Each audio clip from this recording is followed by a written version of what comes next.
우리가 신명기 말씀을 연속해서 보고 있는데요. 이스라엘 백성은 애굽에서 나와서 애굽과 전혀 다른 땅인 하나님의 약속의 땅으로 들어가게 됩니다.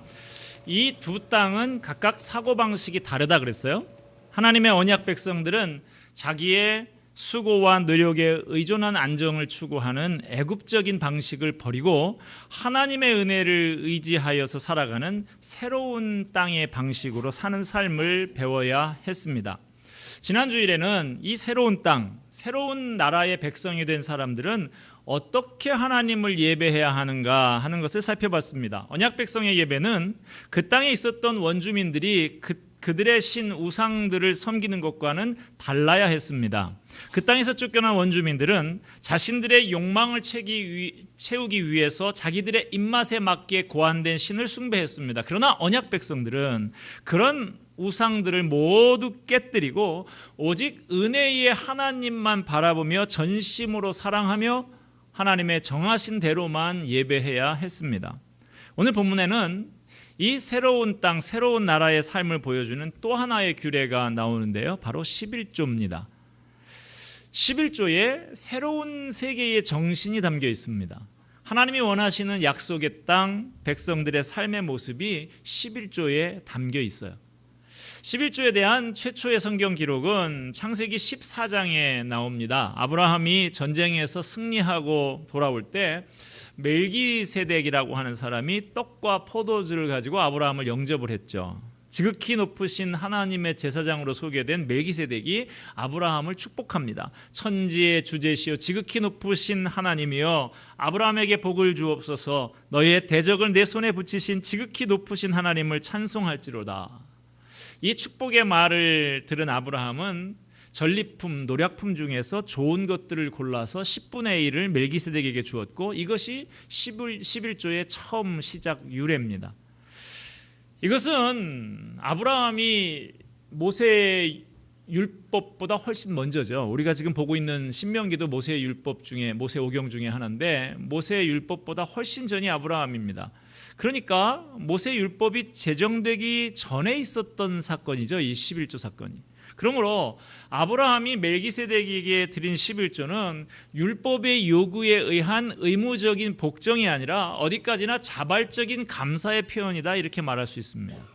하나님께서 언약 백성들에게 11조를 드리라 오늘 말씀에서 그렇게 말씀하시는데 어떤 경우에 드리라고 했을까요? 11조는 그 용도에 따라서 크게 세 가지 종류의 11조가 있었습니다. 오늘 본문 말씀을 중심으로 해서 구약 성경에 나타난 11조에 대한 말씀들을 살펴보도록 하겠습니다. 첫째는 레위인을 위한 11조입니다. 민수기 18장 21절 말씀을 보면 내가 이스라엘의 11조를 레위 자손에게 기업으로 다 주어서 그들이 하는 일 곧 회막에서 하는 일을 감나니 이렇게 말씀합니다.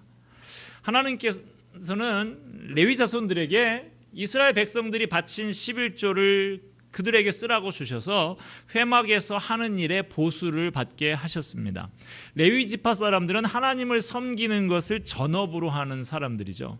레위인은 다른 생업에 종사할 수가 없었습니다. 아예 농사를 지을 수 있는 땅을 레위 지파에게는 주지도 않았어요.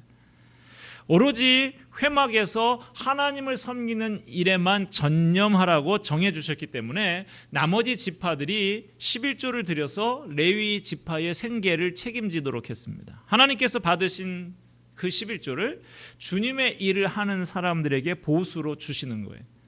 오늘날에도 11조는 교회나 선교지에서 복음을 위해서 전적으로 일하는 사역자들의 생활을 책임지기 위해서 쓰입니다. 사도 바울도 고린도전서 9장 13절 14절에서 신약시대에 복음 전하는 자들의 생계 원리를 말하고 있습니다. 성전의 일을 하는 이들은 성전에서 나는 것을 먹으며 제단을 모시는 이들은 제단과 함께 나누는 것을 너희가 알지 못하느냐. 이와 같이 주께서도 복음 전하는 자들이 복음으로 말미암아 살리라 명하셨느니라. 이렇게 레위인을 위한 11조가 하나 있고요. 두 번째는 절기 11조입니다. 이것은 각종 절기 예배와 성도들의 교제를 위해서 필요한 경비로 사용하기 위한 11조였어요. 오늘 본문 22절 23절입니다. 우리 같이 한번 읽을까요? 너는 마땅히 매년 토지 소산의 11조를 드릴 것이며 내 하나님 여호와 앞 곧 여호와께서 그의 이름을 두시려고 택하신 곳에서 내 곡식과 포도주와 기름의 11조를 먹으며 또 내 소와 양의 처음 난 것을 먹고 내 하나님 여호와 경외하기를 항상 배울 것이니라. 26절에도 보니까 내 마음에 원하는 모든 것을 그 돈으로 사되 소나 양이나 포도주나 독주 등 내 마음에 원하는 모든 것을 구하고 거기 내 하나님 여호와 앞에서 너와 내 권속이 함께 먹고 즐거워할 것이며. 이스라엘 백성들은 이 절기라고 하는 것들, 유월절, 맥추절, 수장절 이런 절기들이 있는데 이 절기는 우리의 추석, 설날 이런 것하고 비슷합니다. 우리도 연휴를 길게 갔죠. 이들도 일주일씩 긴 시간 동안 축제를 벌이는 것이죠.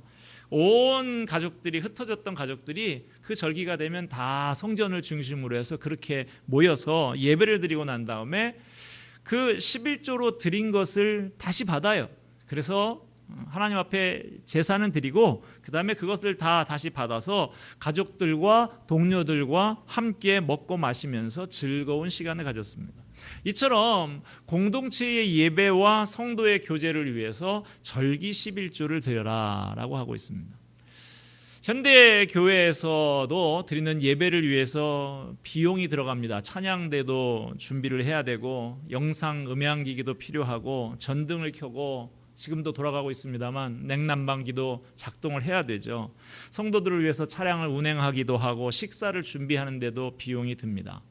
우리 다음 세대들을 위해서 장학금을 주기도 하고 그들을 믿음의 사람으로 양육하고 영적으로 훈련하는데도 재원이 필요합니다. 11조가 이런 일들에 사용이 되는 것이죠. 절기 11조는 요즘으로 하면 절기헌금입니다. 절기헌금을 얼마나 해야 되는지 기준이 있는가 하고 묻는 분이 있던데요. 기준을 정해줘도 제대로 할 것도 아닌 것 같은데 물어보더라고요. 기쁘게 각자 자원하는 마음으로 풍성하게 작정하고 하시면 됩니다만은 굳이 기준을 찾자고 하면 오늘 본문에 나와 있습니다. 11조가 그 기준이다라고 가르쳐주고 있죠. 자, 세 번째 11조는 구제를 위한 11조가 나오고 있습니다. 오늘 본문 28절, 29절 우리 다시 한번 같이 읽겠습니다.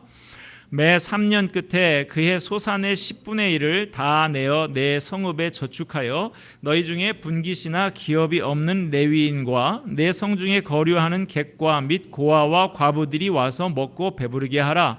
그리하면 내 하나님 여호와께서 내 손으로 하는 범사에 내게 복을 주시리라.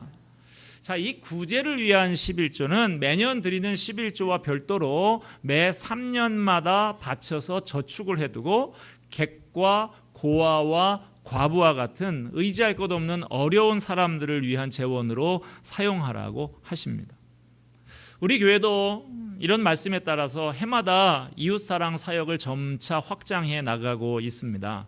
미자립 교회와 해외 선교지의 구제 사역을 위한 지원을 점차 늘려가고 있고요.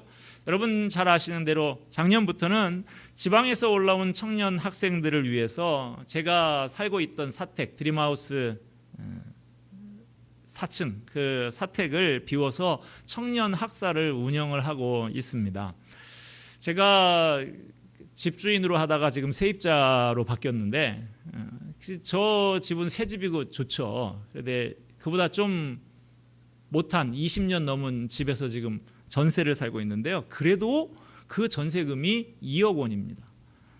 그러니까 그것을 환산을 해보면 우리 교회가 매월 학사에 들어가는 운영비를 빼더라도 최소한 2억 원 이상의 비용을 들여서 청년 학사를 운영하고 있는 것이죠. 그 재원이 다 어디서 나옵니까? 여러분이 바친 11조에서 나오는 것이죠. 오늘 본문 22절에 보면 너는 마땅히 매년 토지소산의 11조를 드릴 것이며 그럽니다. 이 11조가 성도가 당연히 해야 할 의무라는 것이죠. 마땅히. 그런데도 본문 29절에 보면 이 구제를 위한 11조를 잘하면 내 하나님 여호와께서 내 손으로 하는 범사에 내게 복을 주시리라 라고 약속을 하고 있습니다. 우리 교회가 이 이웃 사랑을 위한 사역에 더욱더 힘을 써서 하나님께서 범사에 부어주시는 복을 받게 되기를 바랍니다. 이처럼 11조는 주님의 일에 전념하는 사역자들을 위해서, 또 공동체의 예배와 성도의 교제를 위해서, 또 어려운 이웃을 돕기 위해서 드려야 하는 것입니다. 국가를 유지하기 위해서 국민에게 납세의 의무가 있는 것처럼 하나님 나라를 유지하기 위해서도 성도에게 11조의 의무가 있습니다. 11조는 여호와 하나님 신앙 공동체를 지키기 위한 재원이었던 것이죠.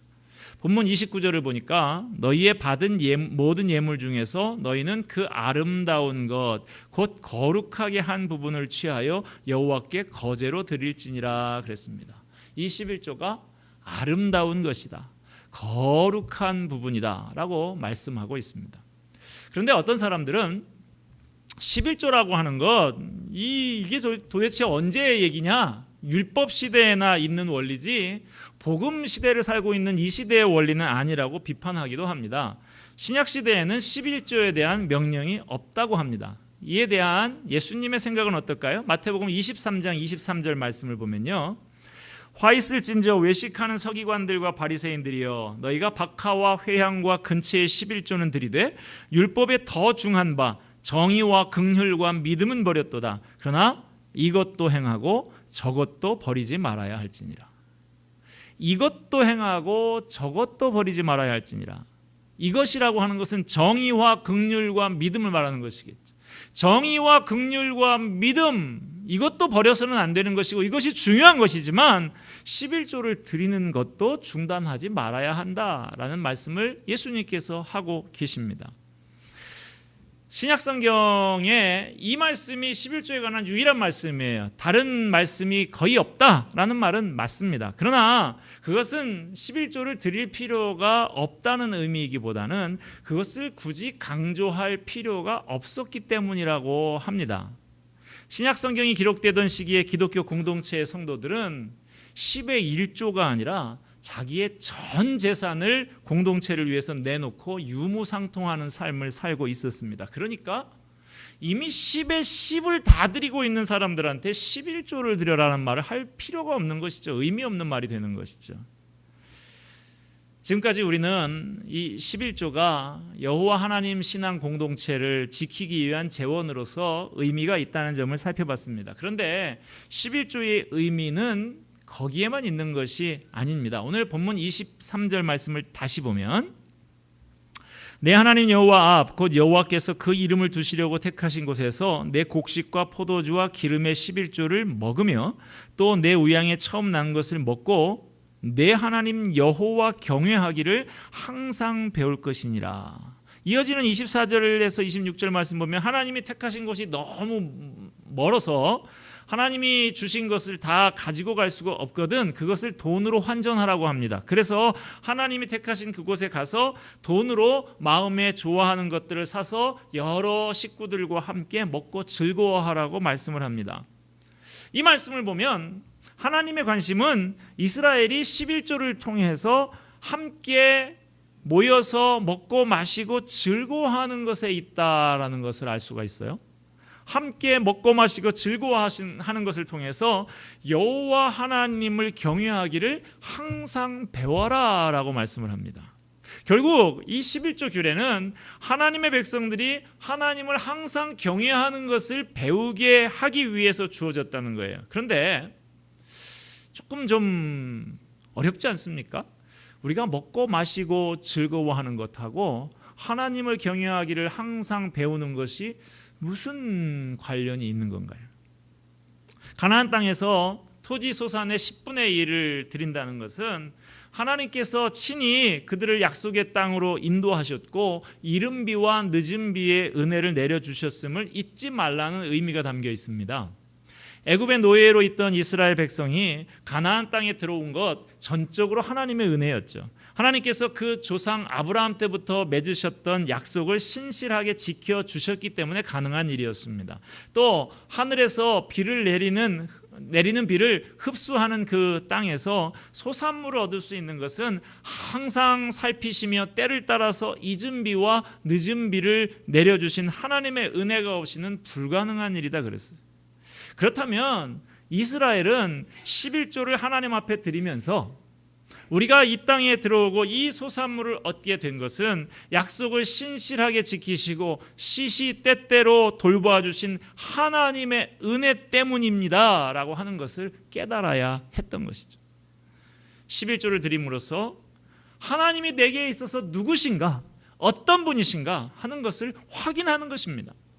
이 땅에 들어와서 소산물을 얻게 해주신 하나님을 기억하며 그 은혜를 서로 나누고 기뻐하기 위해서 11조를 준비해서 함께 나눠 먹으면서 즐거워하라는 거예요. 결국 그들의 즐거움은 그냥 먹고 맛있고 뭐 이런 것, 그런 즐거움이 아니라 하나님의 은혜를 기억하며 하나님의 은혜로 지탱되는 새로운 세계에 들어와 있는 것을 기뻐하는 즐거움이라고 할 수가 있는 것입니다. 결국 12조라는 것은 지금 내 삶은 하나님의 은혜와 희생으로 말미암아서 생겨난 삶입니다라는 고백을 담고 있는 것입니다.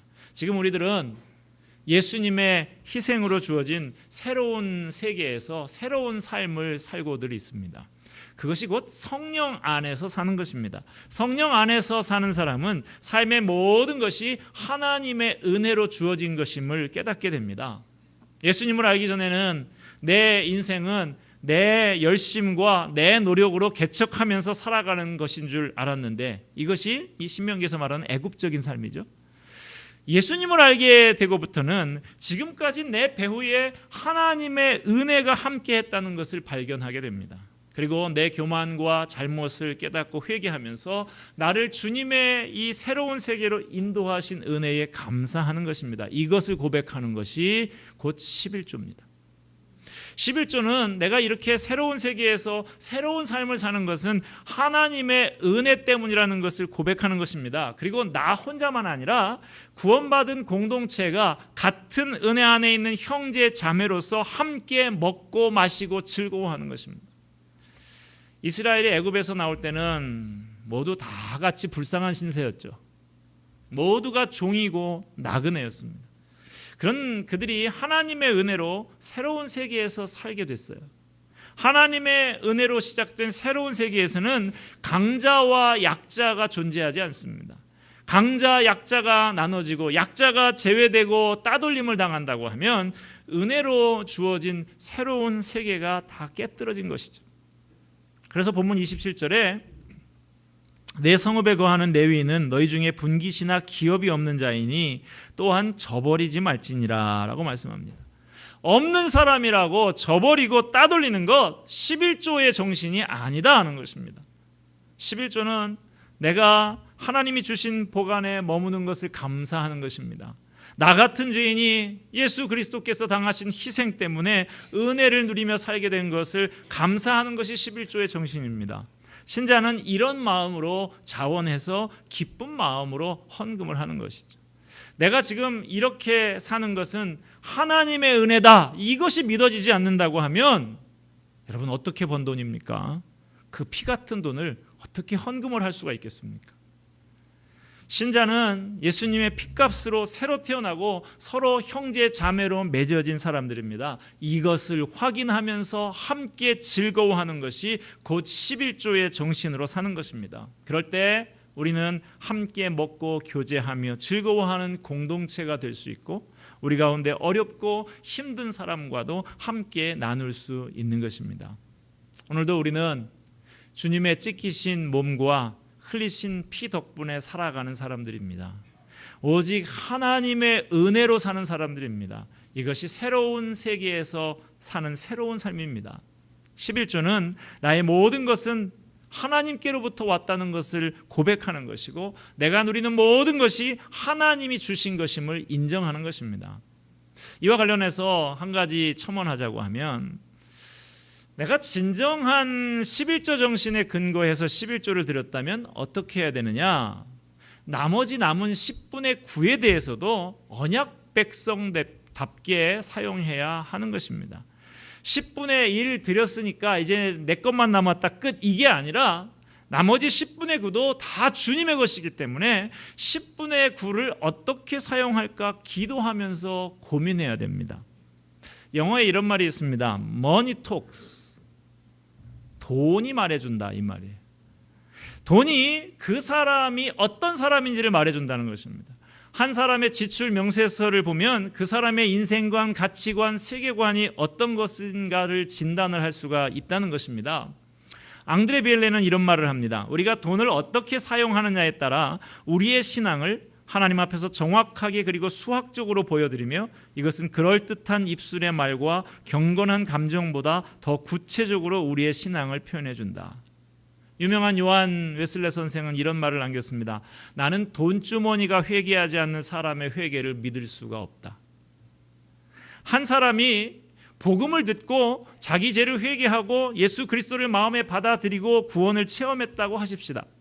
그가 정말로 새 사람이 되었다고 하면 그는 먼저 현저한 변화를 가져와야 할 삶의 영역 중에 그 하나가 돈 씀씀이의 변화여야 한다는 것입니다.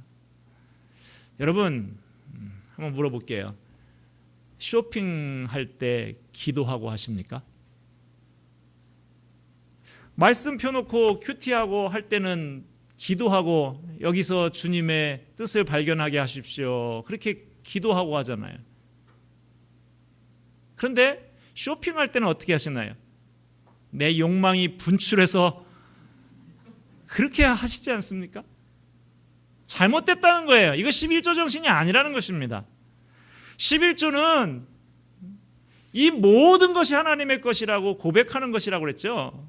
그러면 10의 1조만 드리는 것이 아니라 10의 9조도 내가 쇼핑을 해도 자동차를 사도 어디 가서 피서를 해도 이것이 하나님이 기뻐하시는 것인가라는 것을 생각하며 기도하면서 써야 한다는 것이죠. 이것이 온전한 11조의 정신입니다. 10분의 1은 주님의 것이고 10분의 9는 내 것이다, 이거 아니라는 거예요. 하나님을 사랑한다고 고백하는 사람은 물질을 사용하는 데 있어서도 달라야 합니다.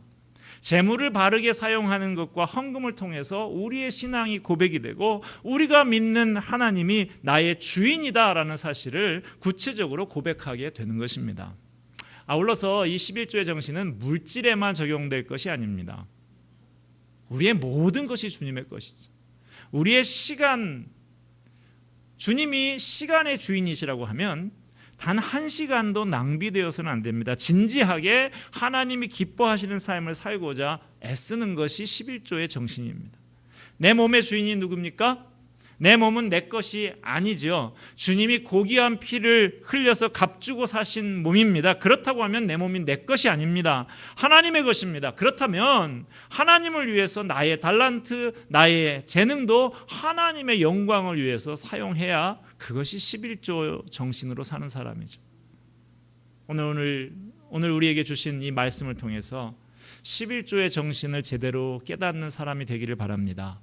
주님의 한없는 은혜를 기억하면서 내 모든 것이 주님의 것이라고 고백을 하며 전심으로 주님을 사랑하는 삶을 사는 복된 인생이 다 되시기를 바랍니다.